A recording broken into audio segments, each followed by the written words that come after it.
We'll begin with the Pledge of Allegiance. If you can stand, please do. I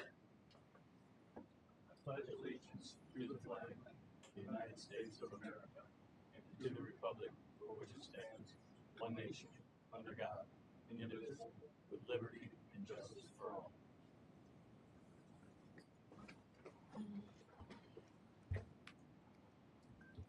Thank you. Roll call, please. President Roush, Here. Vice President Tim, Here. Member Chittister, Here. Member Coulter, Here. Secretary Bailey here. Clerk's report. I spent a lot of time speaking with ES&S regarding the new equipment, and that's the rest of everything else will be covered in the meeting. That's pretty much all I have Okay. other than what's on the agenda. Directors. We don't have a lot. We've been working on getting everything ready for the election. We've been doing our LNA testing going on right now on all the machines at the office. Check to make sure working right. Okay. Members should have received an electronic copy of the previous minutes. Unless anyone is requesting change, I'll entertain a motion to accept. So moved. Second. We have a motion and a second. All in favor? Aye. Opposed? All right, motion carries. Election 2026 updates. Update on locations. Yes, we have the vote-mobile schedule now. We added 2 new locations, so it changed it up a little bit. On the first 3 weeks of early voting will be at Luke on Tuesdays and Couch Library on Thursdays, which we normally are, and then South Haven Library on that Saturday, and then the last week of early voting, we're going to go to Ogden Dunes on the Tuesday, Jamestown Apartments on the Thursday, and then we're going to go to Chesterton European Market on the Saturday. Here's the schedule, and then if we can have approval on that, then we'll get the get it all published. That's both primary and general. Or you're going to come up with something different? No, it'll be different from the general. Okay, which is good. Good. Primary is lighter vote, so we're being smart about it.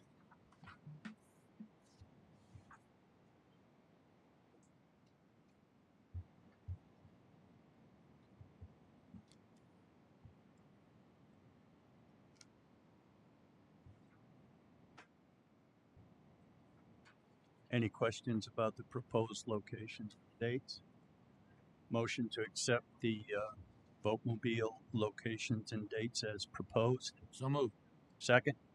Second. All in favor? Aye. Opposed? None. All right, update on equipment. All of the new equipment was delivered on March 4th. Thank you. And it took 5 semi-trucks to deliver all of the equipment. And we just want to say a huge thank you to the facilities department, the clerk staff, and the election staff.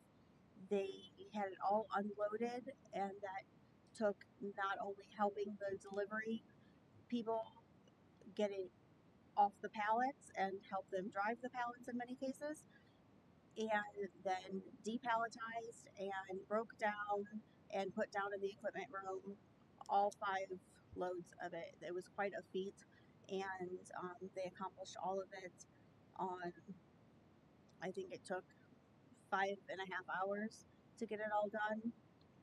So it was quite an accomplishment. We almost beat the rain.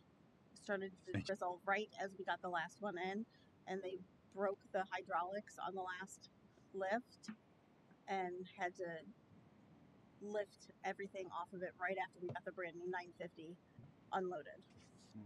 It was crazy. I'm glad it went well. Thanks for all the hard work. And now we have shiny new stuff. Yes, we do. All right.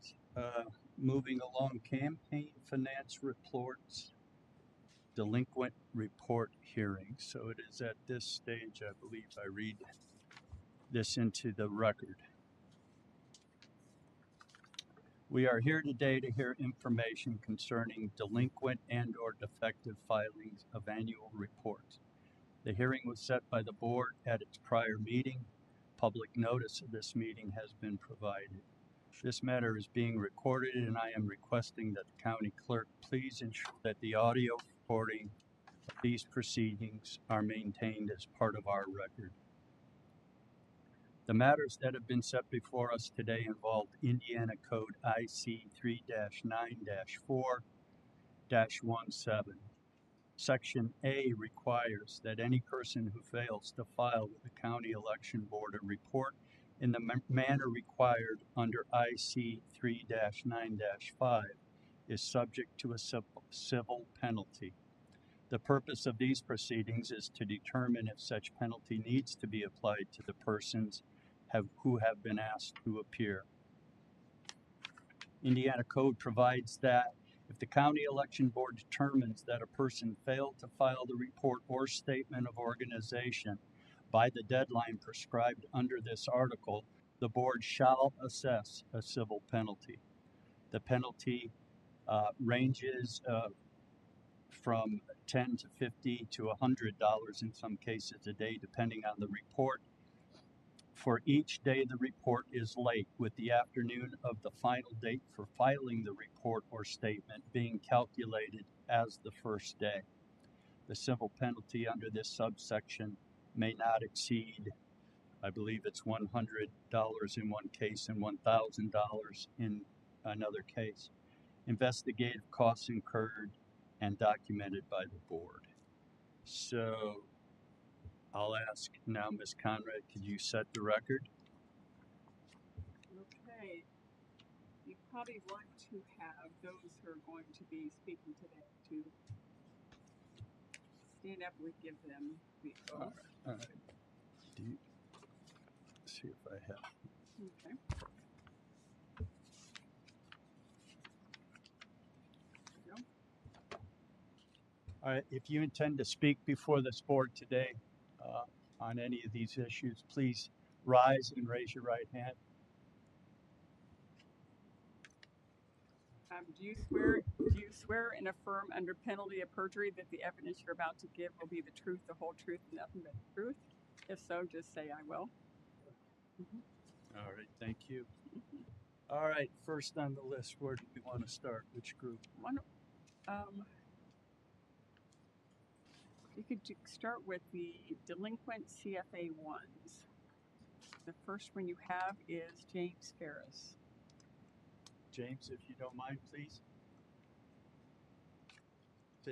State your name when you sit down. Thank you.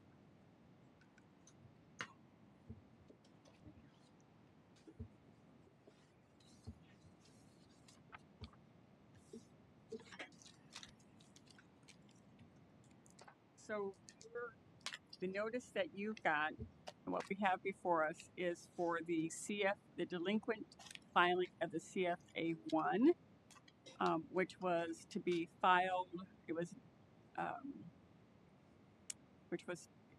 His was filed on February 24th, 2026. The day that it was due was February 13th, 2026. And what happened was I did this online and I hit save instead of send. And then I talked to somebody a couple days after that who said she didn't get it. And I said, can I email it to you? And I emailed it. And apparently I forgot to sign it. So it still wasn't right. And I didn't know. It was some days later before in fact, I was in there, I think it was the 12th of this month, before I was made aware that I was subject to a fine. And I don't have any other evidence. And I wasn't keeping track of all the dates and times and all this because I wasn't expecting to be here today. But I mean, What day did you email it? I don't have my glasses, but this is the top.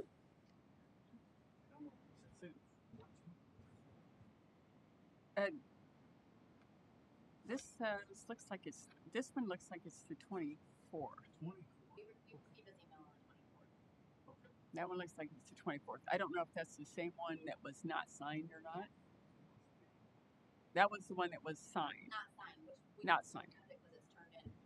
You're probably gonna get Okay. Okay. that. That's all. But at that point, it's 11 days late. Yeah. Is that, am I correct in that? Do you remember what day you tried to submit it online? Like a roundabout? It's the dates on the form. It was the I think it's the 11th. Yeah, February 11th. That was the one I did online. So you filled out the form on the 11th, but you saved it rather than sent it. Yes, the first time I've ever had anything to do with any of this, and apparently I hit save instead of send. Well, any questions, anyone?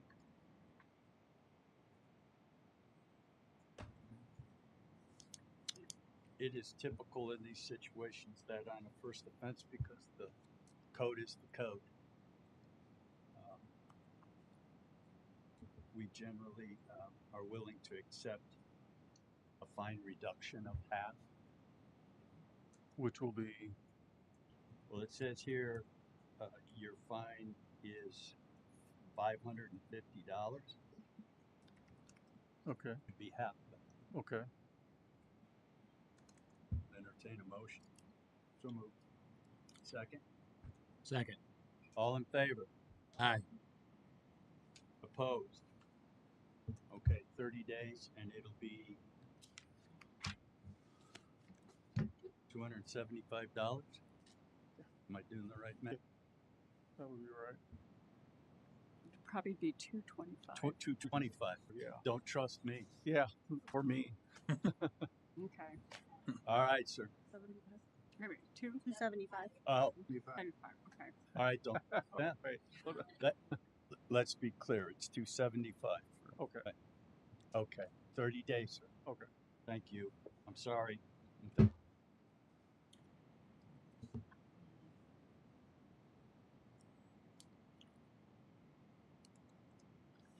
All right.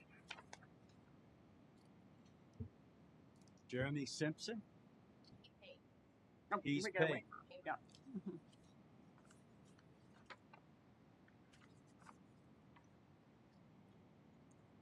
We'll act on those separate. It would be in the newest ones that I gave you. The first set. Okay. Right. Okay, we'll set these aside. We'll deal with these second. And then go on to your next one. Okay. All right, so we'll go to Mary Willis. Hi, Mary. Please state your name for the record. Mary Willis. What happened? I didn't think I needed to do the form because I didn't think it made over $5,000.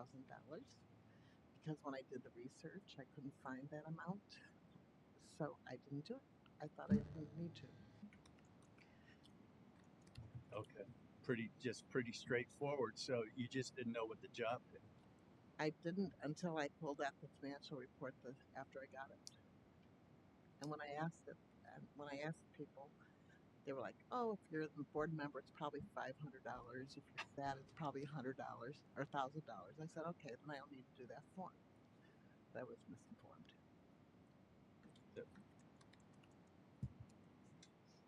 Move to reduce by 50%. This is first offense, right? First time you've Yes. trouble. I've never done this. All right, so we have a motion. Do we have a second? I second. We have a second to reduce Ms. Willis's fine by 50% to $500. And then do I just send it in within 30 days? Yeah, 30 days. You can pay it Okay, or mail it. very good. All right, thank you. Sorry. Thank you.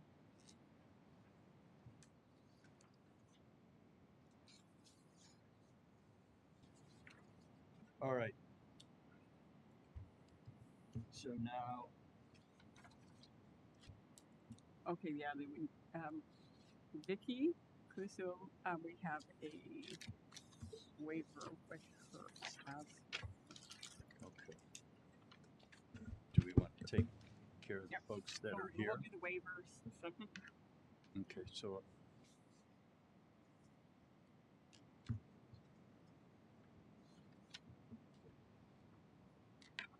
Gary, The just next start one, at the yep, top. I would go, okay, sorry, let me go back to your list here, We've got, let's go, yeah, That's done. these are all finished. Yep, we're done. Correct. Okay, so we'll go to the next. Now this is the list of those who had to, Delinquent, defective. right, they were defective, they have been reviewed, there were some corrections that need to be made. Once they're informed of those corrections, then there's a certain amount of time that you have to get it back. And they were late getting those corrected forms back. So now it falls into the delinquent defective report. The first one on this report is Mr. Gurman.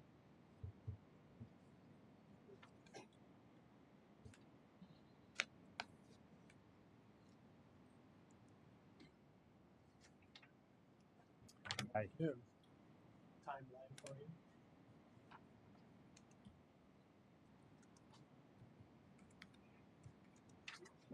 Okay. Thanks, guys. thank you.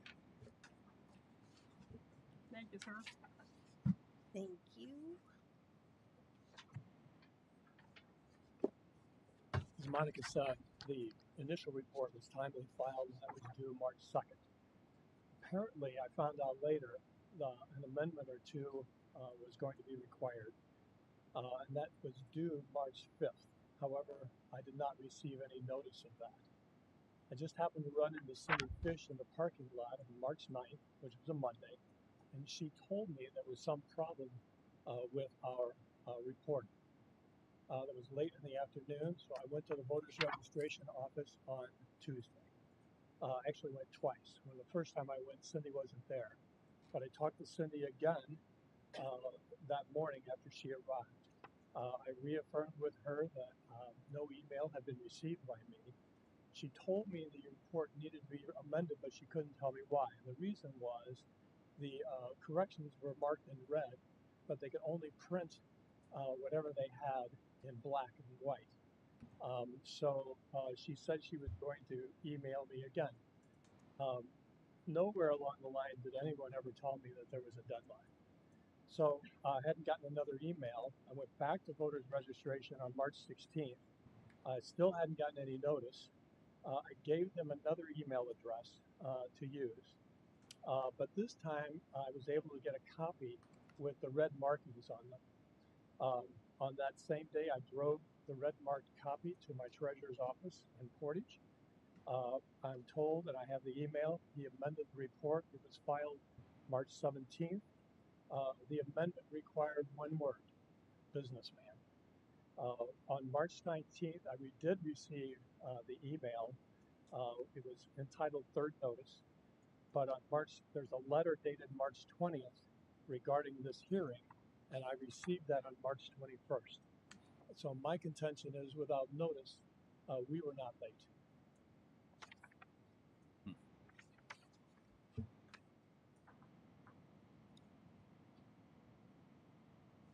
The letters, we send letters and emails out for the defectives, and I know that you were having trouble getting, I don't know why you weren't getting our emails, because even in the office when they were sending them to you, you weren't getting them while you were standing. I don't know if there was something going on with your emails or what, but we send letters out by mail, and those went out on February 23rd. We also send the emails out, we sent out 3 Oh emails. no, so I did not get a letter either. I don't know. Yeah, we send all of them out. So like up But 3, I don't know 4 why it's not getting emails. I hope it's Send it. for you now. I did get the last That's email. Yes. Oh no, I did not get a letter either. I mean, absolutely no letter. So, do we have copies of the emails you guys sent? not here with Hmm.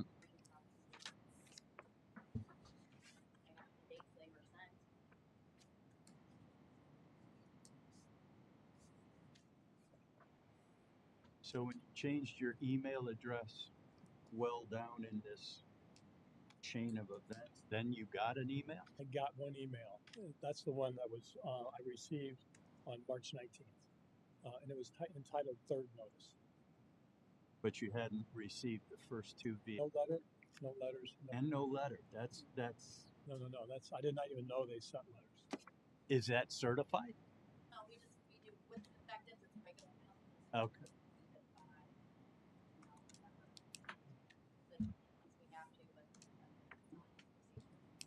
but Was it the same type of email address? Like the two different email addresses were they the same? I'm not sure. Both at Gmail or? I'm not sure what email address they used. we Okay. the original was your German for prosecutor at Gmail. And what was the second one? Gary Stephen German blog at gmail.com. And that's the one I received. So they were both My private. Both Gmail. Yes. Do you check the first email still? I'm sorry. Do you check the first email still? We should. Yes. Okay. I was just trying to figure out like ones at Hotmail email if maybe there was a bounce back or a spam or some kind of an issue like that. Oh, I thought maybe it had gone to spam. As far as I know, no. Okay. So I think the question that's before the board is that Mr. Gurman is presenting to you that he never received notice. And the other, in order to, and I mean, you know, this is kind of a quasi hearing, that's his position. In order to kind of go to the other side is we need to see the notice that he received or that he actually got the notice on that.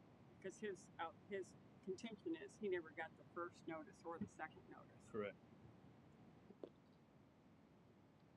Have them send it over right now. So we keep copies.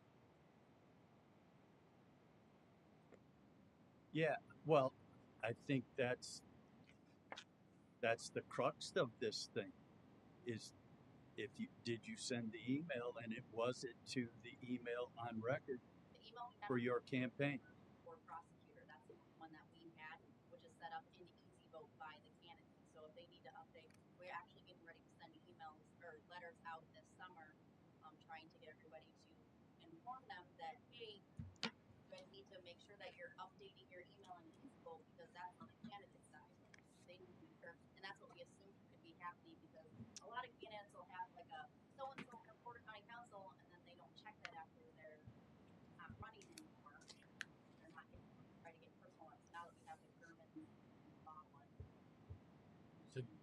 So Gary, you still use the Gurman for prosecutor. That's your campaign. But I'm email. still technologically challenged. I'm not sure, but I'm going to guess we do. I'm going to say that was the one that was put in place like 7 years ago. Right, when you first ran. Yes, right. You've But I don't know where that. I would not know how to check that. So Sunday, is anything Emails went. So there's a So- possibility that you did get the email at that email address because if nobody's checking that email address, Gmail will close the account. Yeah, Jessica, I can't tell you. but the other question I have is Sunday, do you actually send out a letter, not just an email, but do you send out with the first notice, do you send out a letter? We sent out letters and So that when did the first letter go out? On 2/23.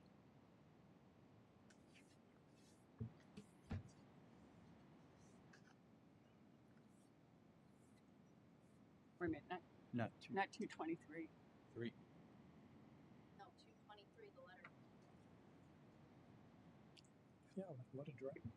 How the report on February 23rd? I don't want to say your address. I don't care. I don't care. All right. No, we never got it. That's our home address. Huh? That's our home address, and we did not get any mail.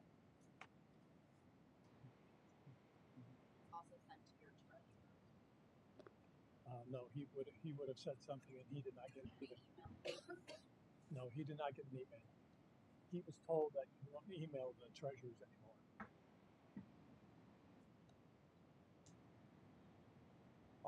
I'm Oh, just I know. I'm just saying. I'm we email the treasurers and the So, how did you land on the mailing address? That too was provided by the campaign as this is our mailing address, and that was then to your home. Right. But you didn't receive it. No, no, sir. It would have been proper to send it to that address. Yes. Just Yes, for saying I didn't get it. we did not get it. Right, but he didn't even check, he doesn't check the prosecutor, so that's why.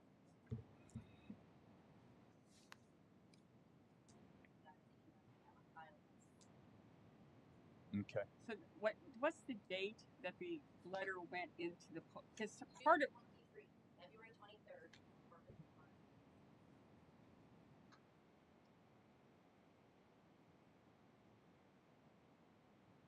No.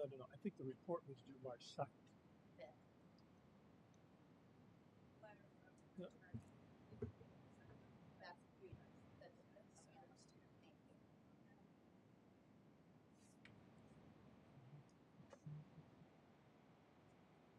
I don't understand this date.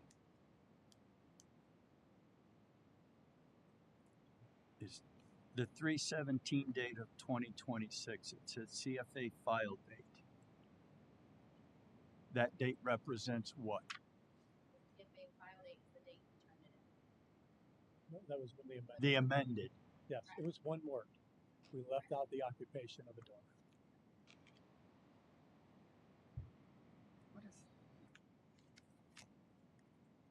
So that was his original filing. Right, but I don't. Is 3/2. I see it's February 23rd. Letter. The letter that went out in February was to say what? You're late already, or you owe us an That your report is defective and you owe us money. Okay.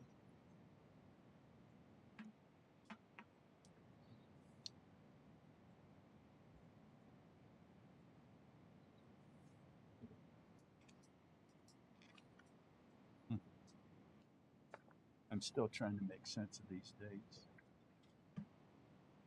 It says on 3/2, the finance report timely filed.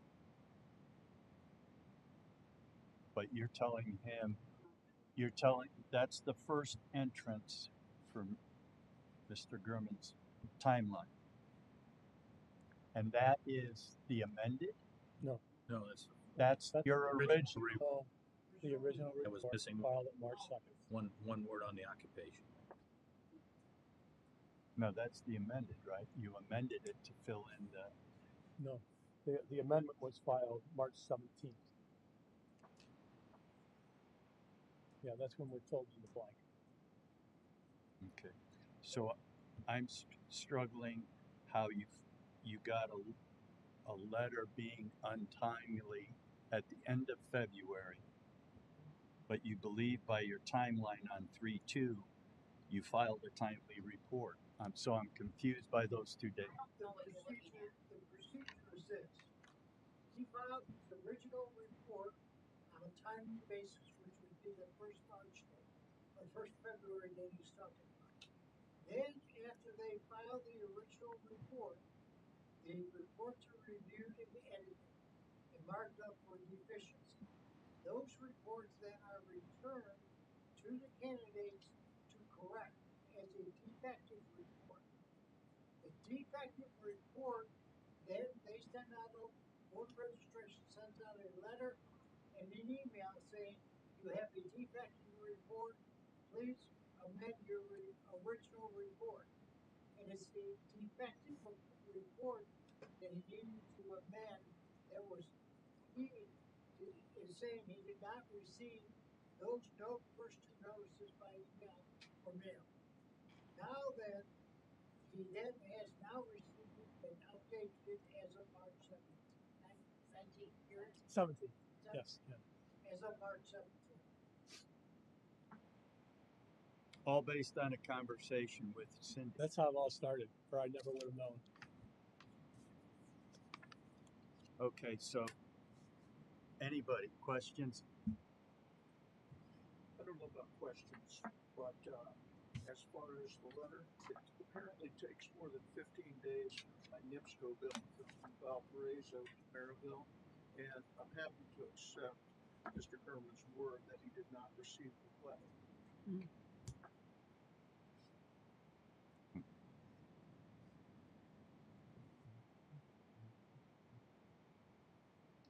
So, accepting that, do you have a motion?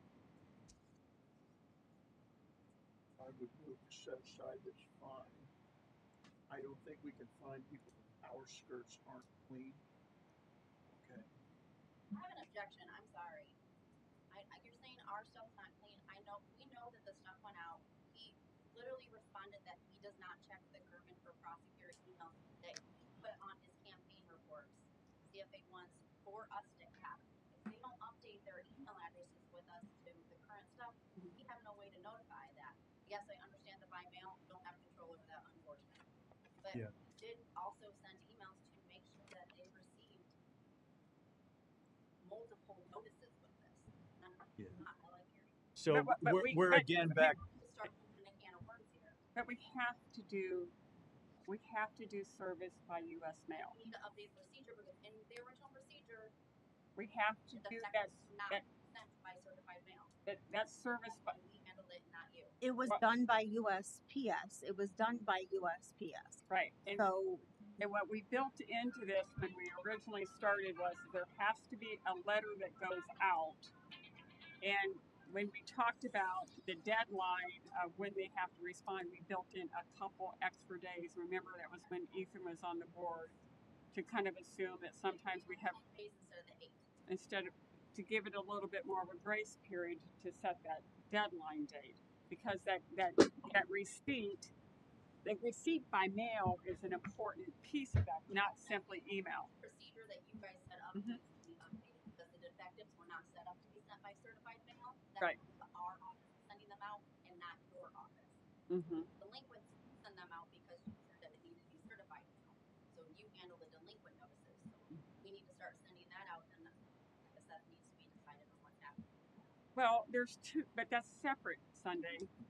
It is these initial notices still need to be sent out by mail and then have them tracked by mail, okay? And continue to do as we're doing. Probably would be helpful if I get a copy of those letters so that when we get to here, I can have them here as well, because we don't have the letter here.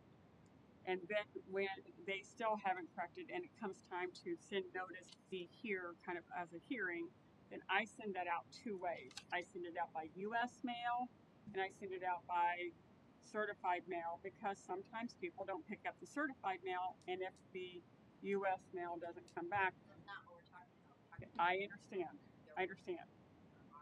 understand, but the issue here is Mr. Gurman is saying he never received the notice and didn't get the original letter, and we don't have the original letter here before us either as part of our discussion. But the original letter wasn't returned to the office either. It never came back. So here's where I'm hung up.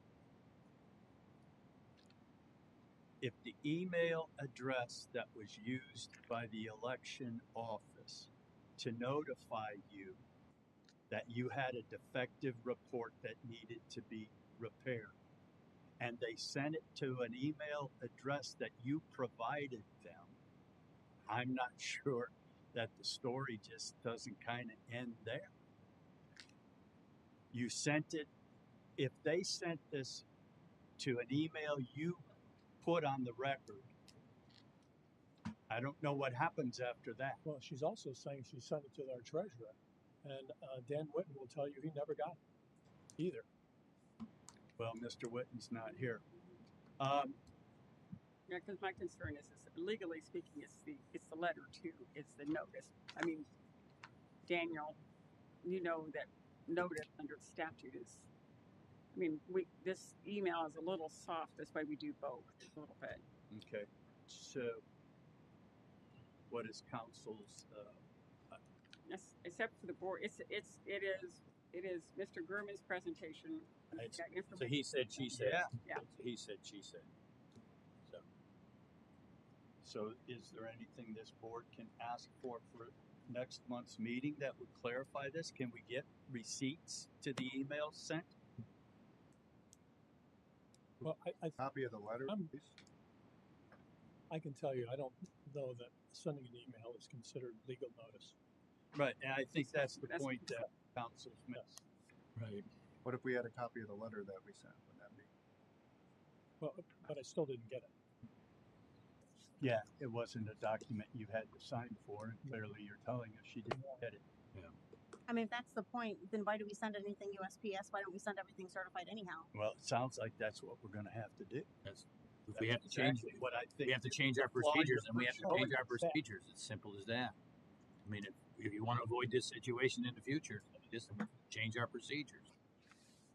Well, you would send it out certified and by US mail post. Well, I'm not going to spend postage on something that doesn't qualify. If the only thing that matters is certified mail, then that's the only way to send it. Yeah. And if they don't pick it up, then it's still their fault.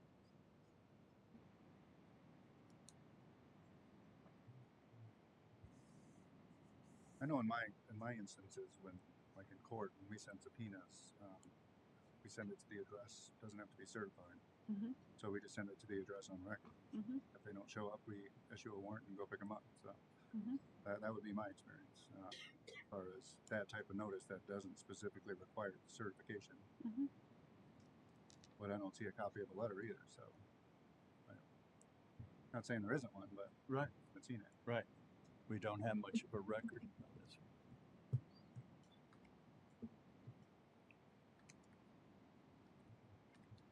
So we're taking, Kara, is it on the drive? Can you pull it up? I can access the drive.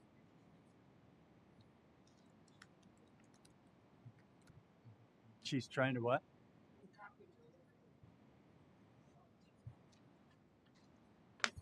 All right. So the board has the options of waiving the fine, reducing the fine, or keeping the fine in place. That's the option. So do we want to pause this and see if the office is going to bring something over?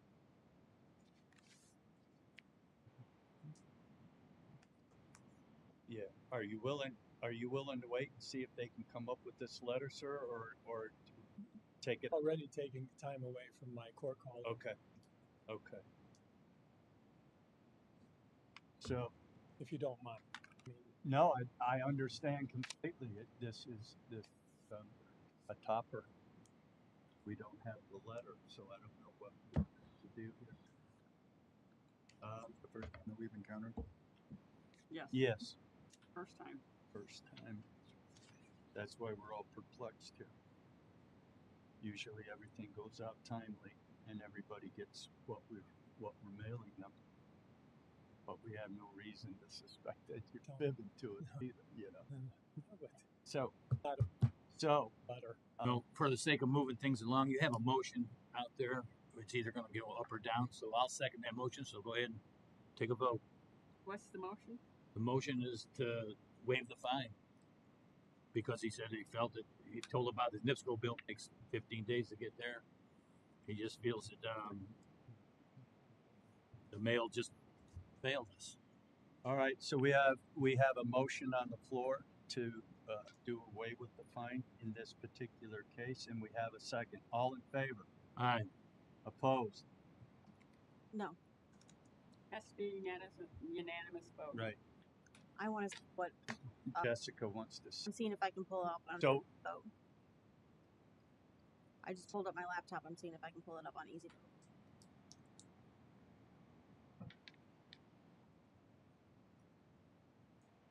I won't wait and see if anything can come from the office, but if I can pull it up on Easy Vote real quick.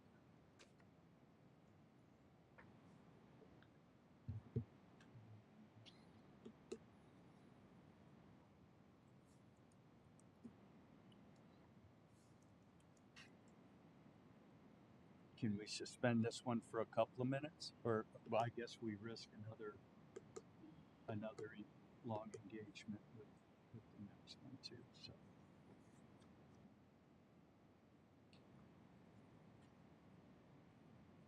What is the fine? Is that, $100. No, I'll pay the $100. Let's just get. I move that we split the fine in half. If he's willing to pay 100, I move that we Second. reduce the fine by 50% like we typically do.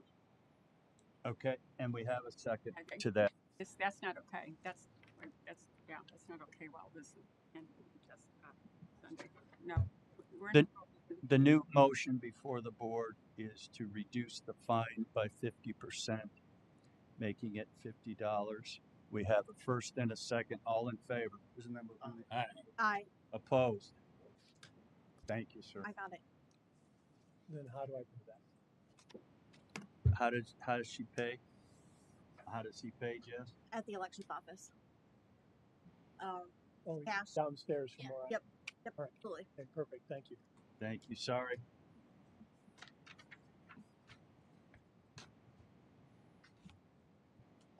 All right, Julie, Georgie. Next for a root canal. We're gonna Thank circle you. a little bit around a couple of the same issues, but Julie Georgie, I did receive the letter. However, I have a old mail. I was on vacation and didn't get it until the night before this was due. So, but also I did speak to someone in the clerk's office. They told me that the easy vote emails were going to lgeorgie@gmail.com, not jlgeorgie@gmail.com. So I did not receive any of that particular email. I have a screenshot of emails that I did receive before and after, but for those particular delinquent for the, the amendment that needed to be corrected, I did not receive those emails. And I did speak to someone and she said, yeah, they were going to the wrong email address. We corrected it. I got them. I know it's a small fine, but I just wanted to point that out to you. Yeah. That but I did get the letter.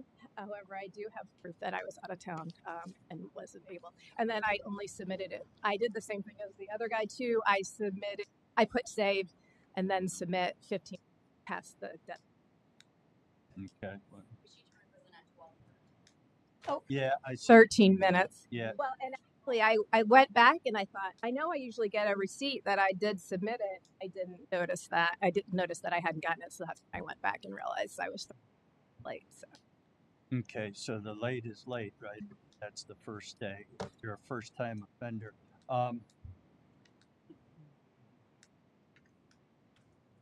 So you were getting emails from the third party. I got the Easy Vote emails originally, yeah, and just those particular ones regarding this particular issue were the only ones that I didn't get, and they said they were going to the wrong email address.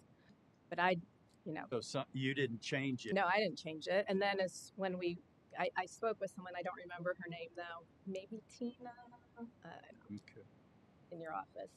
That it was that morning, like around 11 that morning, when I finally realized everything went on. I was trying to get it in. Tarot? I honestly don't remember. I didn't think I was going to have to be here, so I didn't. But I spoke to someone and she said the emails were going to L Georgie, not JL Georgie. So, which is weird because I would have thought that would have just been an automatic thing that the system would punch out, that you guys wouldn't have been. Well, when it comes to Easy Vote, the candidate sets up the Easy Vote account. We don't set it up the Easy Vote account. It's No, yeah, I know. so I don't know Well, what happened there, or here's got edited, or yeah, what like because we don't go into there. how do you let people know, like how does Easy Vote know that they're going to send out that email, the new one, about an issue? We just click names. We don't.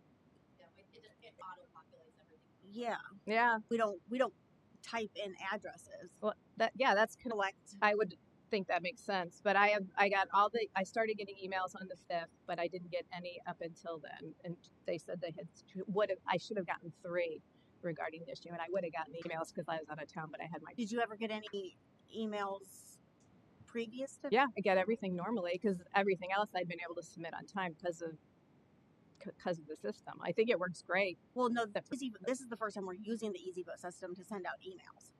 Oh. So previous to that, we did not use the Easy Vote system. We I got an Outlook system. Well, I got like a document accepted email on January 15th.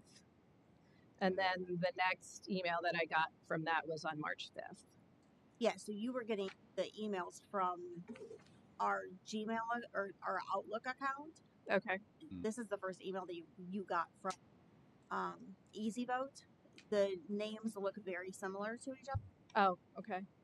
Yeah, it's When they're populated, it's Okay. only when you click the reply that you're going to see that it's actually going to EasyVote okay. instead of going to the Outlook account. Okay. Well, But It- it is the candidate that sets up the EasyVote account. We don't set that up. You set it up when you're right. I've never had any problems with it until I didn't get those particular 3 notices.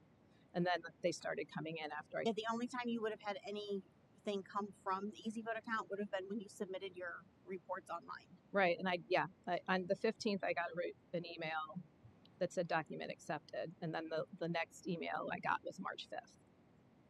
The 15th of what? January 15th, I received an email, which, I mean, I'm assuming is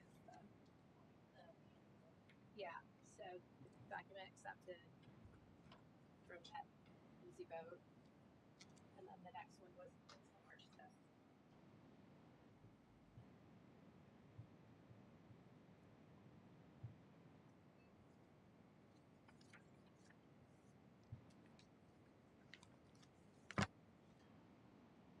And I can't tell from just seeing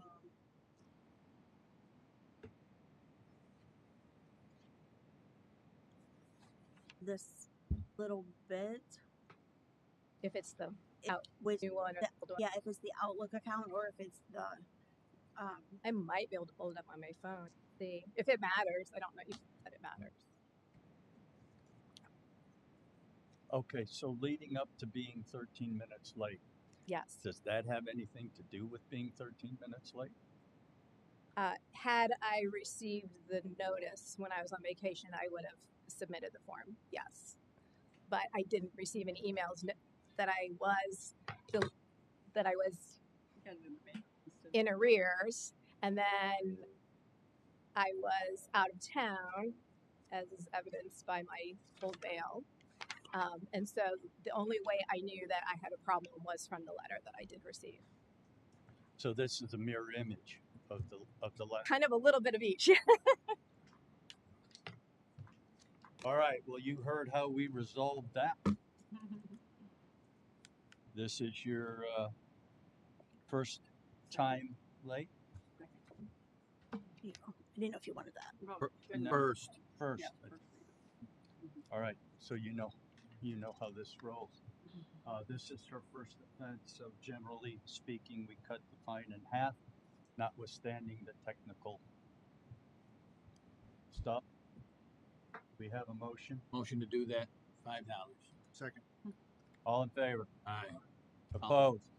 Thank you. Sorry, we'll try to fix it. No problem.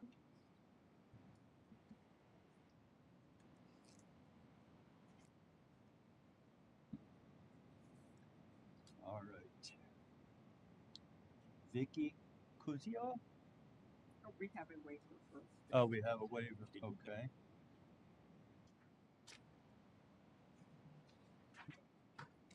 All right, and now we have Nina, Yes, Rivas, and Jeremy. Jeremy.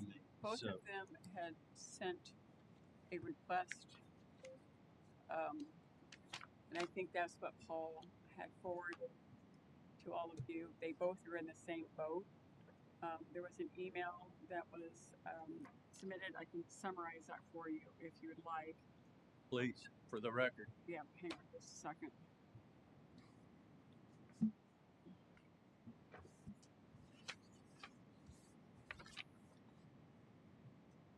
So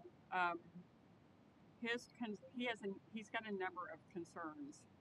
First off, he got an email on February 23rd from the election board stating that there was no activity on his form, and it raised a concern with compliance. Then the email went on to say that was an explanation or corrected amended report had to be filed by 12 noon on Thursday, March 5th, 2026. His contention is that being flagged like that is not consistent with the statute with regard to the standard of what should be reviewed. On March 5th, he replied to the email that he got and explained that there was no financial activity during 2025 during that period, and the bank account holds the funds in a non-interest bearing account. No maintenance fees were accrued, and the account has not been deemed dormant. So he had an explanation for what was going on with how it got flagged. Unfortunately, when he hit respond or reply, that went to not a live person, it just went to reply to nothing, and there's nothing on the initial email that would have explained do not reply to this email at all. Because he replied, he did not receive an undeliverable message or any other communication to suggest to him that it wasn't received by the office. Then on March 2nd, Cindy Elections modified his report.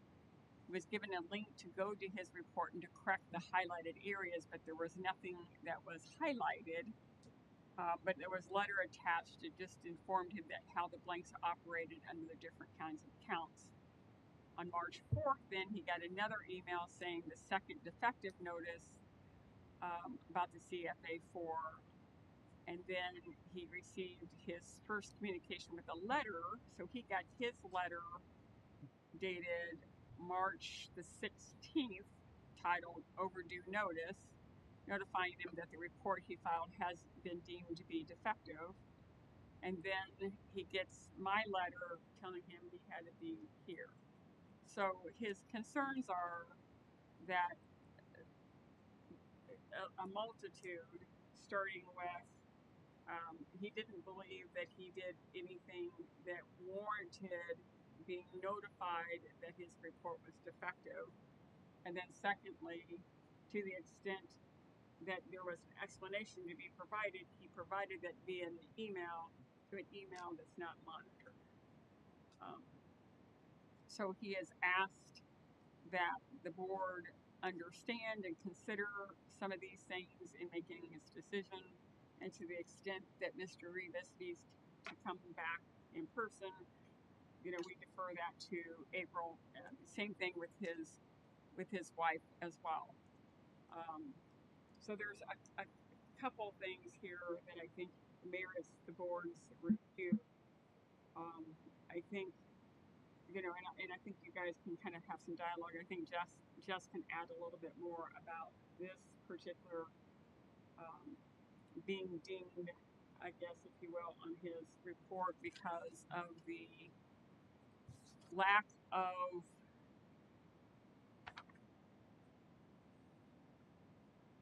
of any kind of activity being noted on his report from his prior filing.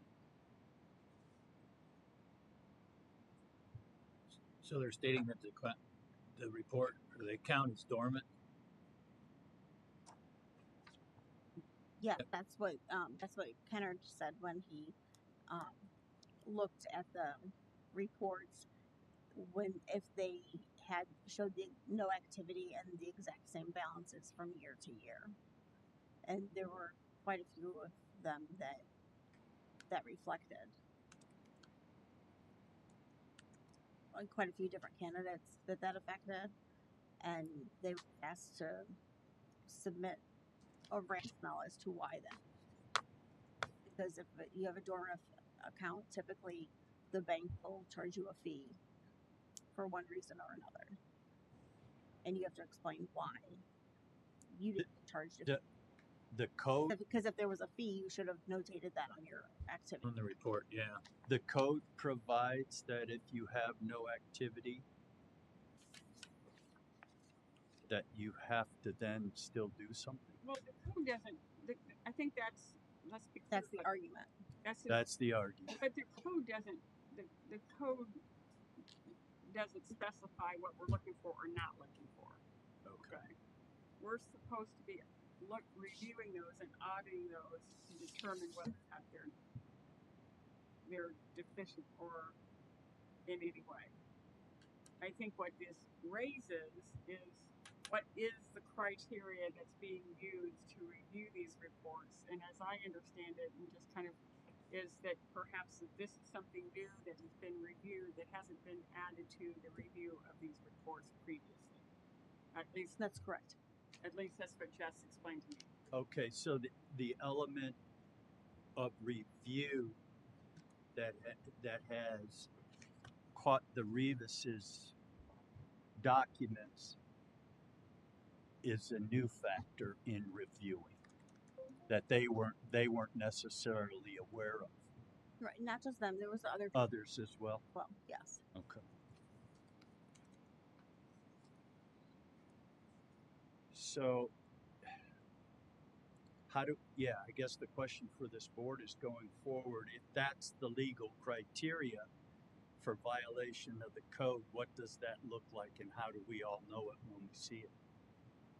Is that right?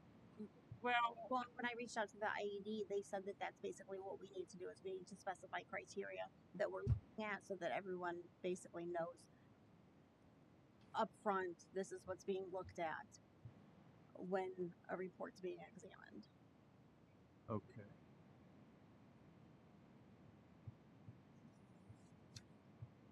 Was that criteria specified in the letter that he got?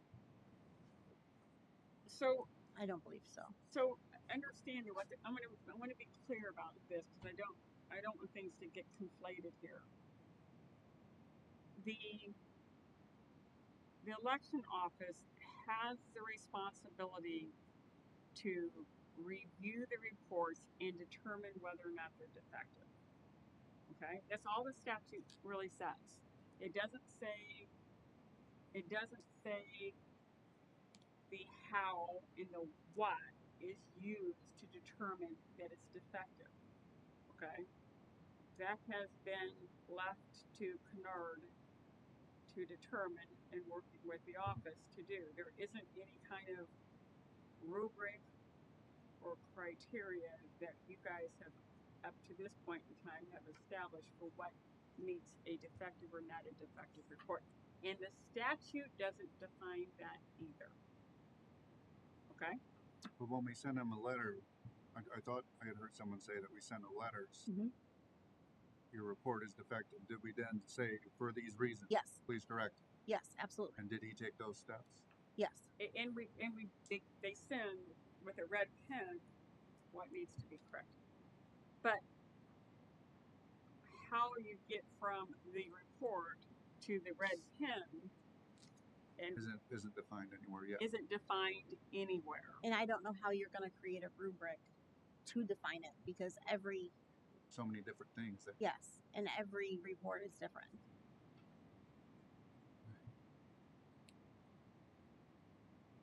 Well, if the issue is dormancy and stuff, I'm gonna tell you right now, I've got an account in the credit union for $3,000 in it, and I haven't touched it since Moby Dick was a minnow. So, at the end of the day and stuff, they've not taken and closed my account or dinged me or anything like this. They do not consider it dormant.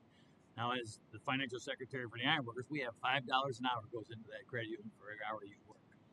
And I get these out-of-town guys come in and stuff then, and maybe the timekeeper transposes their social, maybe you can't read their writing or anything like this stuff, but I used to get those reports, and there'd be money in there, and I'd have to go try to track these guys down. Now, some of them are bad people that people are looking for them, ex-wives, IRS, any number of people and stuff like that. So they use a fictitious Social Security number. You know, but at the end of the day, those counts after a while are deemed dormant. There's a time frame there, and they have to go over to the state, and they turn over to the state. And I do everything humanly possible to try to find those people because that was their money and stuff. But I do not believe these accounts here are dormant because the bank would have basically stated to them that you're dormant, and they would have hit them with a fee, especially if it was somebody like Chase. We did have some that had to refile reports because they did have, and actually we did have a candidate that for, Because they were dinging him with fees, and he didn't know it. hundreds of dollars. Yeah. And he didn't know it. He didn't know it. So, Yeah, he was very negative.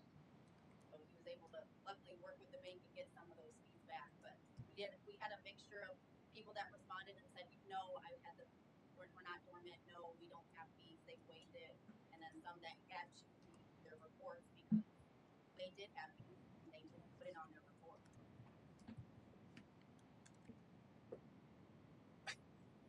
You say there were examples where there were late fees and they didn't amend their report, or they didn't file a different. They didn't file it on their emails. They had to amend it to reflect that. So we had a mixture of both.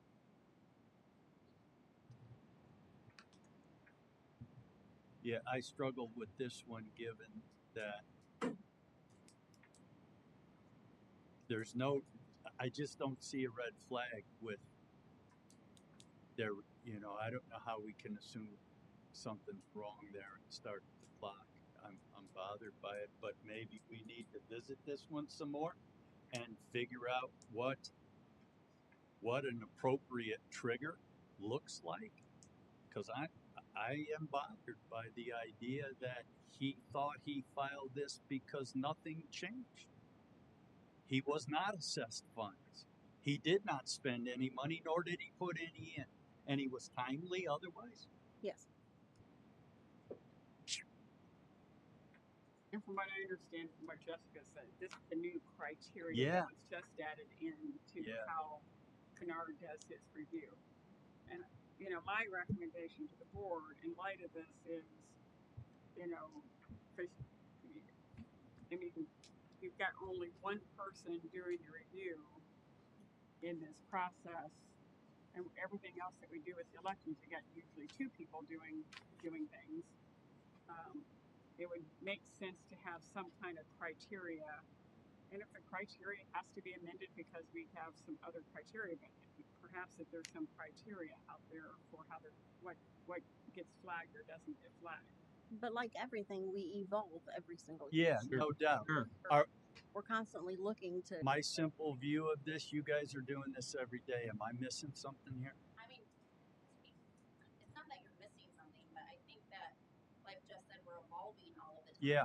This is something that has It's not new. been done before, so this is something now that Leonard has noticed that, hey, this is weird, and all we did in the state code, it says a supplemental explanation or amended report. So all we asked for was a supplemental explanation. And Jeremy's isn't really even so much as far as like whether it is or isn't. His whole thing is basically responded to the incorrect. Yeah. Yeah. The instructions. Yeah. He did respond to the request of explain this to us, and then you didn't get it. Yeah, he was fine with explaining it. It was once he got the fine that he became upset Right. and was a little bit more passionate about Yeah. everything to go. Yeah. But I don't think that it was an overstep for Kennard to say, because like I said, there were reports that were defective because of that. And had he not sent this notice to all of those people about the dormant fees with the requirement explanation, hey, and it was literally a simple email to us that they sent that said, hey, no, we had it waived, or mine does not have the blah blah, or like I said, oh crap, we are, and then they amended the report. So if this is the criteria he doesn't look for, he actually would have had several reports out there that were defective for these Be different names on this list. Right. Right. So yes, like I told Jess, I go, yes, should we have made sure that on the top of the email it said do not reply to this email that is not monitored? And they all say that now. However, in the instructions it did tell him to email elections at Porter County, blah blah blah. So I mean that's half a dozen of one, half a dozen of another. So that's why it has to go to you guys. Mm-hmm. I mean, we're not here to even, they're not here to talk to, so. Well, I'm not in the mood of trying to find a guy because in his haste he hit the wrong email address and stuff like this, and his account is not dormant in my eyes. Stuff. So he did what they asked him to do, to fix it and stuff like this.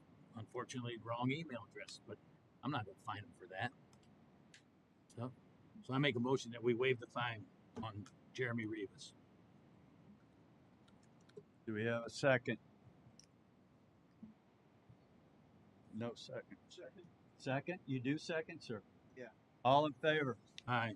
Opposed?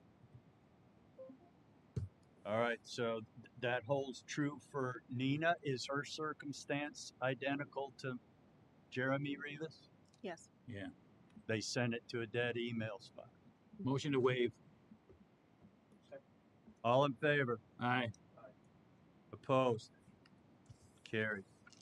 All right, Just wanted to clarify, we have a clarification now that going forward, yes. the modification of the email that we're sending, this is kind of a one-time, okay, now we're evolving and now we've evolved to a new level here and everybody's gonna be held to the disclaimer at the top of the new email. Yeah, there was a disclaimer put Okay. at the top of the email. So they'll send it to the right email. Yeah. Correct? And then if they don't, it's right at the top and Yeah, if they And- don't send it, if they click reply, that's on them because That's right. right disclaimer at the top of I agree. the email that says, "Do not reply to this email." I agree. And I also believe the other issue we have is a way to tell these people that under the criteria, even if you haven't changed anything, you need, if Mr. Rivas believed that he was responding to you with an email that went nowhere, but only out of the kindness of his heart because he doesn't understand a new criteria against code, then we need to talk about on this board the mechanism we use to make sure all future candidates understand that criteria against the code. Do we agree to that? Do we understand we have to do something? Why did Mr. Rivas think he was legal? Because he was legal prior to a new I think change is hard, and I think it's similar to when we first started looking into campaign finance reports and the outroar that we had when that first started. Because I mean, there were some very unhappy people yes, when I we first remember. started looking into it. Yes. I think every time we establish a little bit more and try to evolve, and we're going to have some pushback. So is there an educational piece that says if you want to use last year's report because absolutely nothing changed in it, please understand that you need to do this one thing. You need to write in this one thing that lets us know this isn't a mistake. You literally didn't have any fees, fines, or otherwise, right? That was the email explanation, just saying that we don't have any fees and fines. Well, and that could be an That's what Jeremy got. Well, that's what he got, but he replied that's what he email. yeah. Right. And I think that could be something that Kennard adds to his But the- tutorials Yeah. Yes. because he gives the Educate. classes every time. Yes. Yeah, I was under the impression that he already got that, but he just replied to the wrong. He just hit reply rather than. The letter. Thank you. Thank you. Yours is effective, right? Yeah. Yes. I mean, I think it's clear What to do, correct? Yes. Yes. I mean, I agree. but the response email, he did what he was supposed to do. He just sent it to the wrong email, and he did it in a timely fashion. So he can prove he sent the email. At least for this. Okay. Are we done with that already? Yep.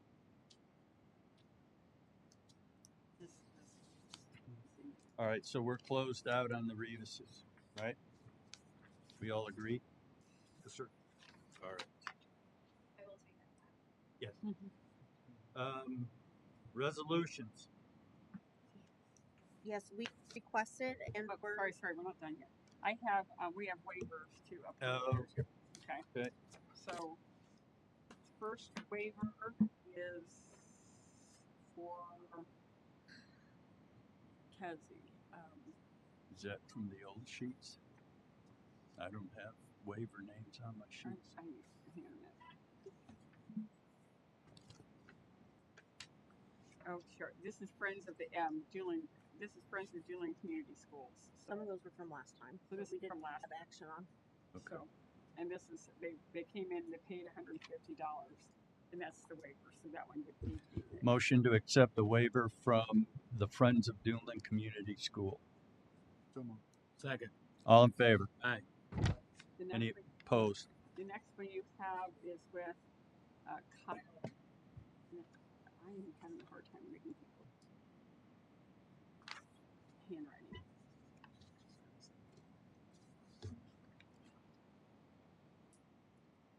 Some of them from last time. Okay, Kyle Poco. So this one is for a waiver of $50 a day or a total of $800 instead of going ahead and paying the fine. This may be from last. Yeah. Kyle Reynolds. I don't. It was from last time. Well, the name of the committee. Kyle is for Poco. Kyle for Poco, but it's actually Kyle Reynolds. So. Okay. So we have a waiver. Do I have a motion to accept? So moved. Second. Second. Oh, All in favor? Aye. Opposed? So that's Kyle.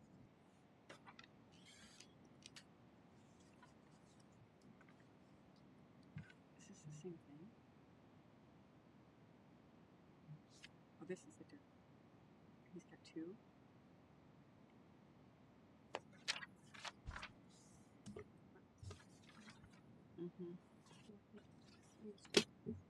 Okay.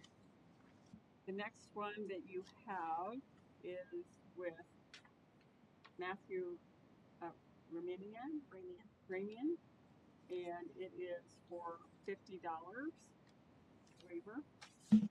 Motion to accept the waiver of Mr. Ramian for $50. So moved. Second. Second. Second. All in favor? Opposed? Getting past your bedtime. Been a long day. The next one you have is for Vicky Cusio, and this is $10 a day for a total of $100. All right. Motion to accept the waiver of Vicky Cusio. So moved. Second. Second. All in favor? Aye. Opposed? And then the next one you have is with the committee to elect Jeremy Simpson. This one is the $100 a day for the total of $200. All right. Motion to accept the waiver of Mr. Simpson. So moved. Second. Opposed? Or all in favor? Aye. Opposed? It is past your bedtime. It is. I didn't get my nap. I didn't get my Geritol shot today. I'm in bad shape. Can you hand those back? I need to make sure I've got one here that's whether it's a duplicate or not. Good.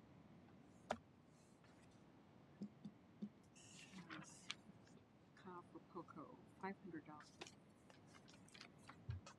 At this one, Reynolds Council. This is different. This is Kyle.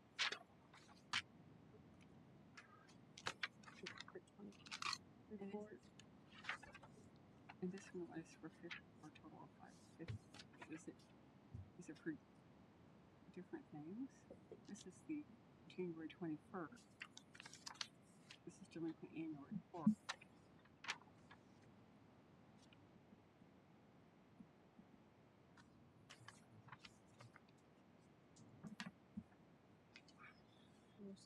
This one's signed the 23rd. This one was signed on the 23rd too.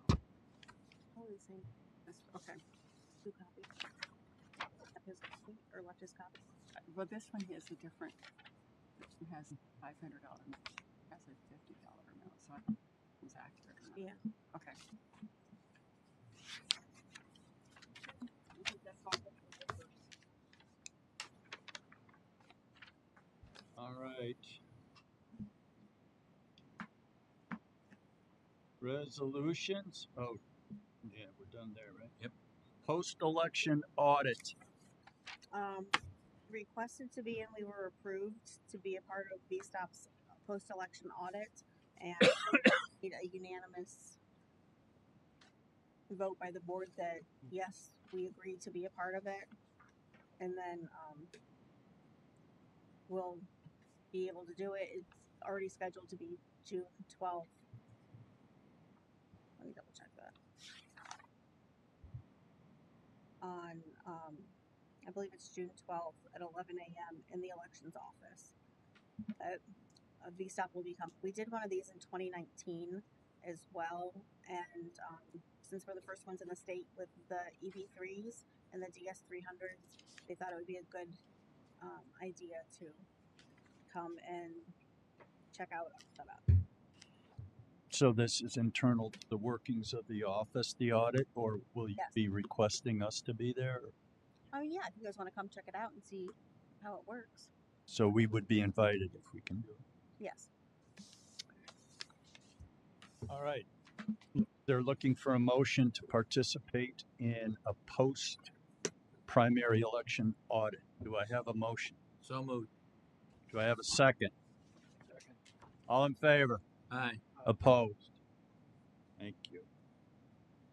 Okay. Need signatures.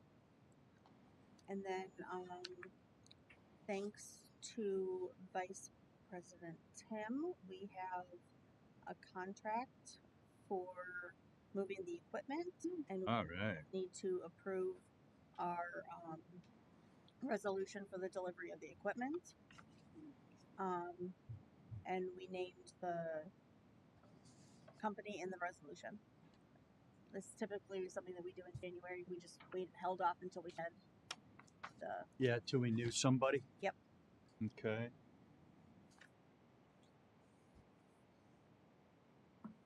So we just need a vote. Okay, can I see it so I can name the company?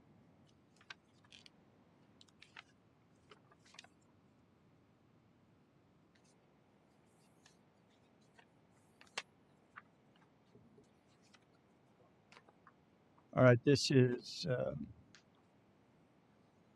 a resolution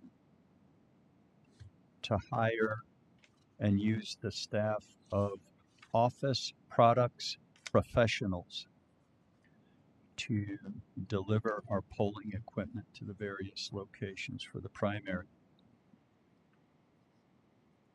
Any comments or questions about that? Mr. Tim, do you want to speak to it? You found these folks for us? I just know that they're good at moving things. Okay, that's The staff for the county assessor here, they did a furniture and they did a good job. So all right. Great. So they come highly recommended. at least they have 2 recommendations. All right. So do I have a motion to hire these guys? So Second. All in favor? Aye. Opposed? Carries.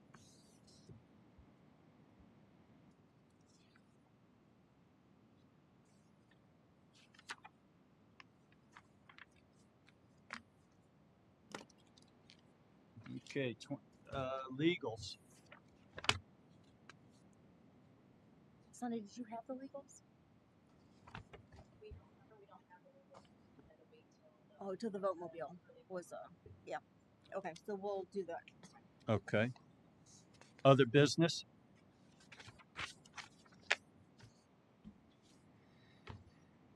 Public comment? Oh, I'm sorry, ma'am. I didn't. Oh, yes. Yes. With Wait. the Conservancy District? Can you step forward, please, so we can hear you? I'm so sorry. I didn't recognize you. Oh, I need Daniel's autograph. Okay.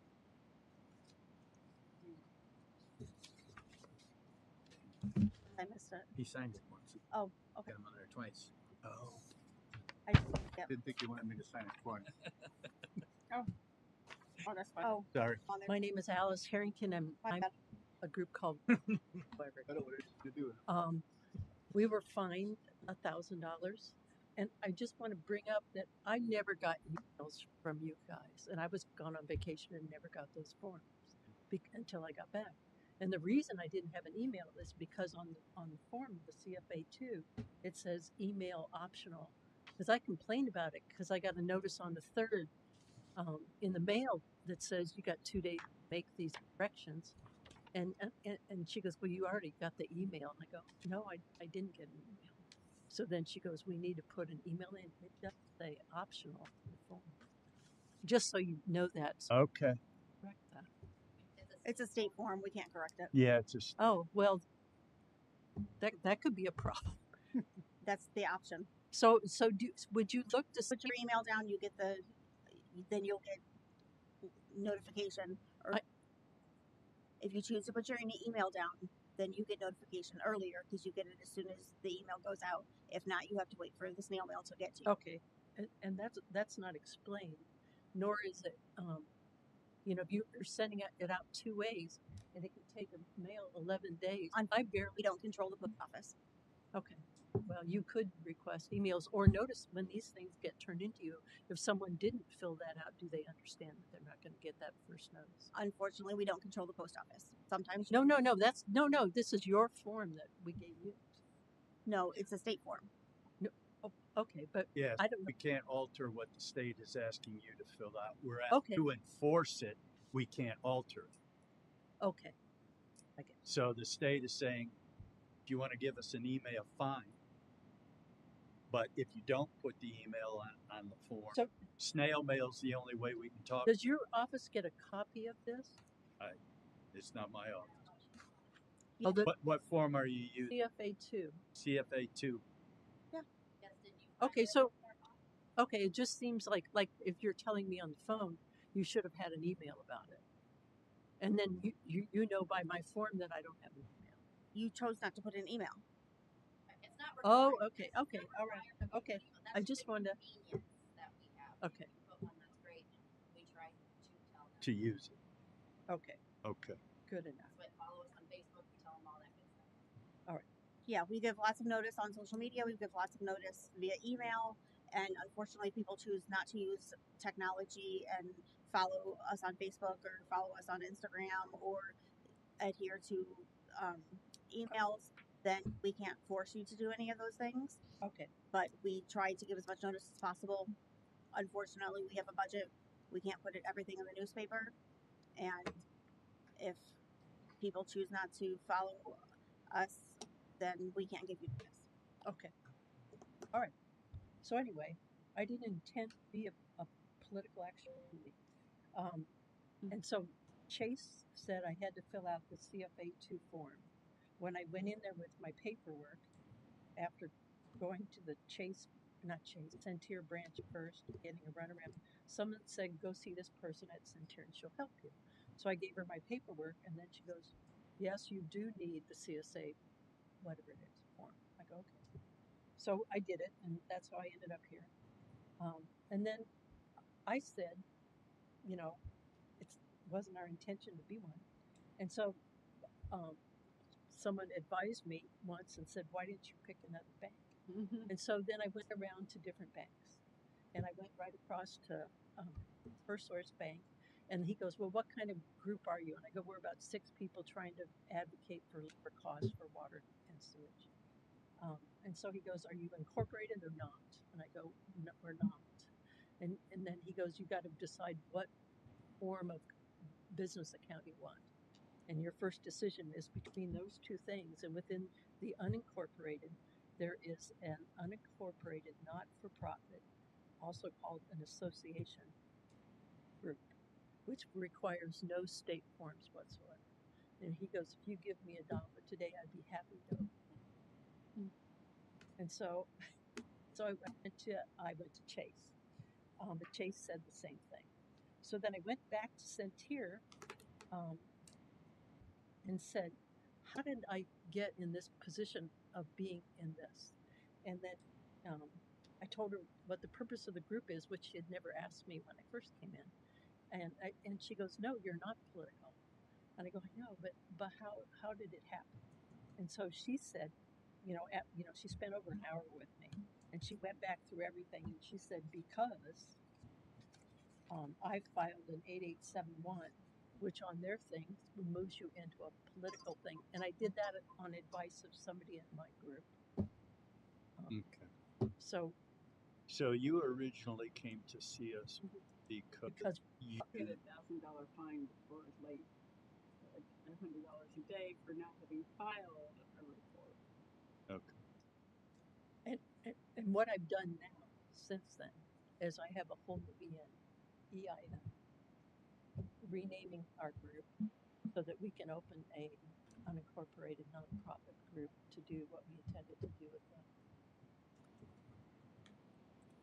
Okay, I think someone on this board suggested you go and find a different bank, maybe. If I remember last month's. So you've done that? I've done it. And it's the way it should have been done. Yeah, all This along. is my first foray into anything not related to my regular job. And So we tabled it, right? We yeah, Yeah, fine you. right. Table. that is correct, but we have to make disposition on that because you were assessed a fine because you were seen to be A pack. Right? Yes. Okay. Any further questions for her related to this? Do I have a motion? Are we allowed to, is this one where we typically cut it in half? No, I would move to, I think I would move, if it was up to me, I would move to just waive the fine. as long as it's disbanded within 30 days. Right. As long as it's Disbanded within 30 days. yes. Is it, you got that as a motion to Yes. waive it? Yep. As long as it's disbanded within 30 days? Yep. Second. all right, point of clarification. You don't want to disband what you're doing. You've made a banking clarification that you were never a PAC. Right, but she's still, as the state of Indiana is seen as a PAC, she has to disband the PAC. That's and fill in another form to show it the account. Is it not? Okay, So I will do that. so you okay. We'll work with Kennard. And what I've done is, given us a better to understand name. Yeah. With a new EIN. So you're going to close what got you. Yes. So Yes. you'll Alright. have to So it get rid of all the money that's in the account. Yes. And I know. work with Kennard to do that Mm-hmm. and disband appropriately Okay. and disband it within 30 days. Yes, I will. Thank you. all right. So we have a motion to zero out that fine. We have a second. All in favor? Aye. Opposed? Thank Zero. Thank you for putting in the legwork, figuring it out. I learned something. All right, upcoming dates, if we have no other legalies. April 6th is the public test and voter registration ends. April 7th, early vote begins. April 17th at noon, the pre-primaries are due. And April 23rd at 3 is our next meeting. 4:23 on the next meeting? Correct. But 4/6 at 8 a.m. is our public test. Okay. And we'll start at the elections office and then move to the expo center. Okay. Other business?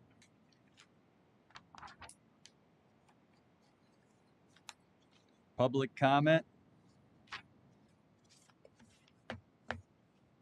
Did you have something? Thank you so much. I'll keep him awake. It's fine. All right. Entertain a motion. Motion to adjourn. All in favor? Aye. Opposed? Thank you.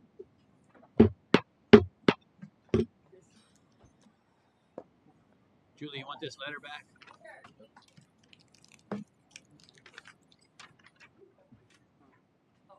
Okay. I'm good. How about you? Nothing. They just have to put in here. Yeah, Who contributed. but do we legitimately need to vegetate? I'm doing all right.